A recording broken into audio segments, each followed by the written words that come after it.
Talagang nakakakilig na naman ang bagong post ni Janine Gutierrez sa kanyang social media account. Nung nakaraan nga ay pahapyaw lang ang mga post niya ng mga ganap nila ni Jericho na magkasamang nag-date sa Palawan ng silang dalawa lang. Ngayon naman ay nag-post ulit ang aktres ng iba pang mga ganap. Random pics ang nasa slide pero ang mas kinakiligan ng netizens ay ang dalawang huling slide. Ang pang 40 na slide ay ang pic ng kanyang boyfriend na si Jericho na kahit malayo ay halata namang ang aktor ito.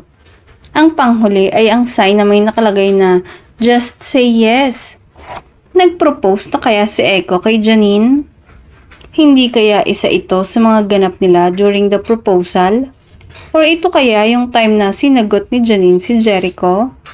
Masyadong pamisteryoso ang mga post ng aktres na talagang pinag-iisip niya ang mga netizen kung anong meron sa sign na yon. Anyway, alam naman na ng lahat na may relasyon sila.